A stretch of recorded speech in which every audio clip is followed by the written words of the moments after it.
I'm here with Matas Maldakis, who is the head of the 10-member Baltic parliamentary delegation that is visiting Taiwan. He is also the chair of the Parliamentary Group for Relations with Taiwan in the Lithuanian Parliament. Matas, welcome to Taiwan. It's so great to have you here. Thank you very much. It's really appreciated, and I feel honored to be here. Your country just welcomed a Taiwanese representative office to your capital, and China has been giving you a hard time about that. What do you think of their downgrading their embassy in your capital? We calculated all the possible steps, and we don't have such a big trade, like the Chinese thinks that they have influence on us in a sense. We understand that it's in our national interest to do that, to keep up with Taiwan, help Taiwan in any sense possible, because it's a democratic society, and we have to help democracies around the world. What if Beijing severed ties with Lithuania? How would you react to that? Well, our ties with mainland China is not as big as it might looking from here. We didn't sell our Port Klaipėda to them, and after that we don't have much economical relationship. China invested in Lithuania only about 3 million euros. It's nothing. We invested in mainland China 5 times more. That's a paradox. They have trade surplus with us more than 1 billion. That also shows that they are dependent more on our market than we do. And cutting ties would cut the jobs here, not in our market. We can find it somewhere else. So it's for them to decide. Do they want that? And would they set an example for other countries to see what does it mean have your own opinion when you are dealing with China? That would be an example for other European countries. I'm not very sure that China really wants that. You're getting a lot of pressure from China. Why is it that you're willing to take on China? I know that you have a history of taking on authoritarian regimes. You were the first country to declare independence from the USSR in 1991. Yeah. So why is it that you're willing to take on this pressure from China and the losses that you have from China, of the economic losses at this time? Because we understand where the world is moving to. More of what we'll see is more about democracy against the authoritarian regimes. And we want to be clear that we are on the democratic regime side because it's in our national interest. What I always emphasize is national security of Taiwan. This is a paradox of our lives now. Is the national security of Lithuania.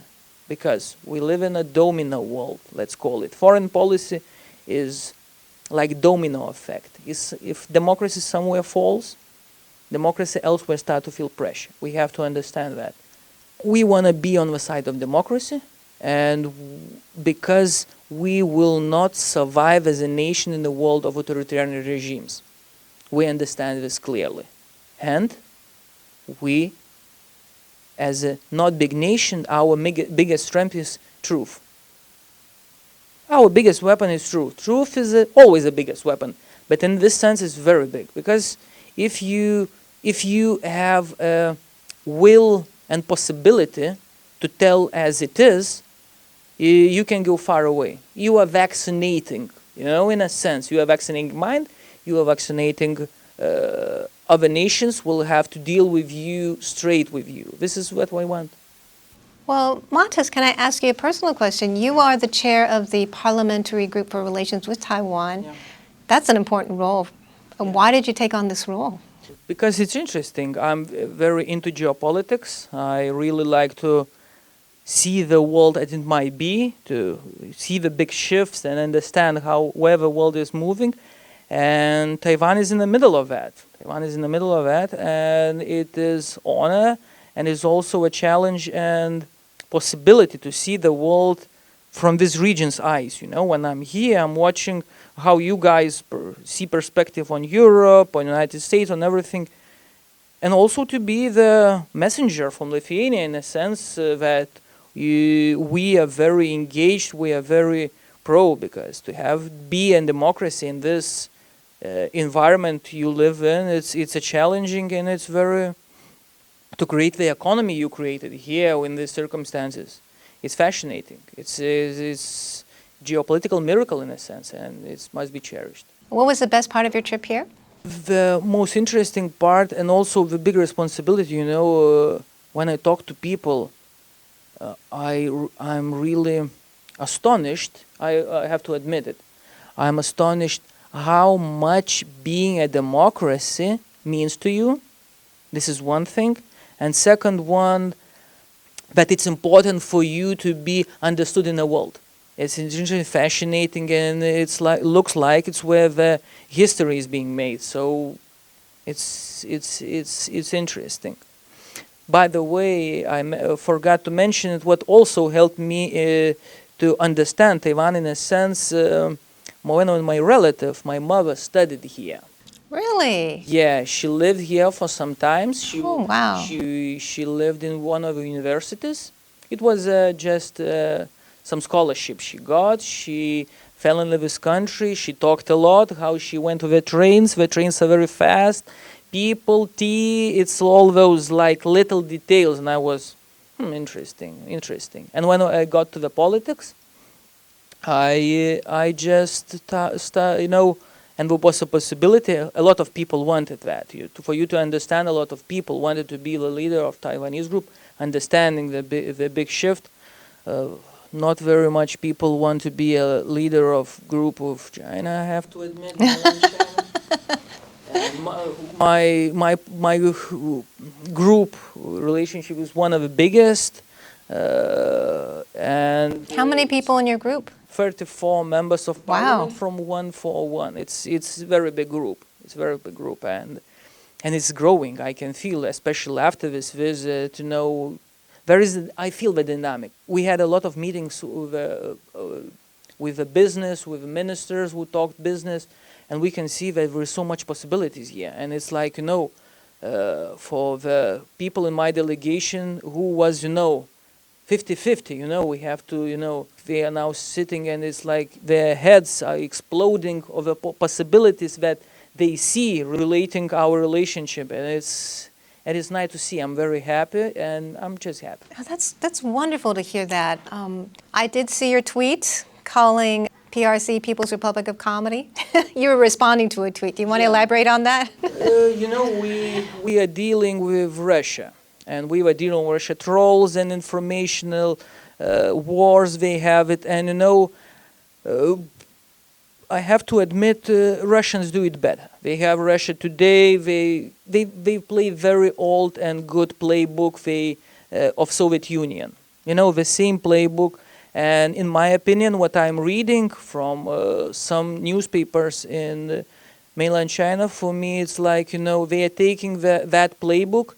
But Russians play it better, if you understand. So for me, reading some comments they made on my country, it is not about personally. I'm just, we Lithuanians are vaccinated against propaganda. We see it straight away. We understand where it's coming from, the mentality, and we won't be backing down for that, because we lost our independence few times. We really understand what it means to live in hard geopolitical circumstances. And I just wanted to show that, if you're talking about my country, know the boundaries, not for Lithuanians. It's for you guys. This tweet was for you guys. And I wanted to show that, no. You don't talk about my country like this, and you should respect the Taiwanese people that welcoming me, that it won't go like this, like you think you can put a narrative here. And that doesn't work with us.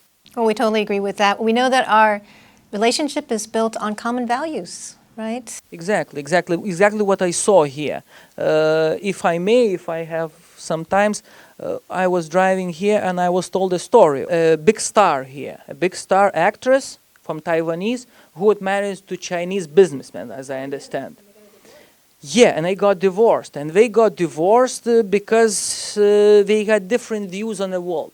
The paradox with democracy that we, you, me, and some Lithuanian in Lithuania understand the mentality on how that woman thinks about the world better than her husband. What is funny for me, China propaganda always says, democracy doesn't work because it's European ideology. Somehow I didn't knew that communism is Chinese ideology. I always knew that it's come from Germany, and it's European ideology even more. So it's all European ideologies, and this is what this world is about. Being a democracy is about mentality. You have a mentality of democracy. This is what I'm talking about. Me personally, you understand that woman better than her husband. This is a paradox we have to deal with. Well, Matas, it's wonderful having you here. We thank you for all that you're doing for Taiwan and Lithuanian ties and for the world. You're setting an example for the world to be free to engage Taiwan and whoever you want on your own terms. Is there anything that you would like to say to the people of Taiwan before we end the interview? What I'm seeing here, that we are on a brink of something. Think of 10-year perspective. 10-year perspective, if I will be sitting somewhere in this cafeteria and drinking tea in 10 years, I'm absolutely sure that if your viewers can come up to me and said, Matas, you was right. In a sense that after 10 years, we'll be living in an absolutely different world with a different geopolitical dynamics.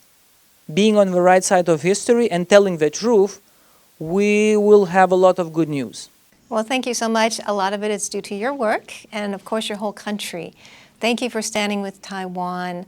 I've been speaking with Matas Maldeikis. He is the chair of the Parliamentary Group for Relations with Taiwan in the Lithuanian Parliament.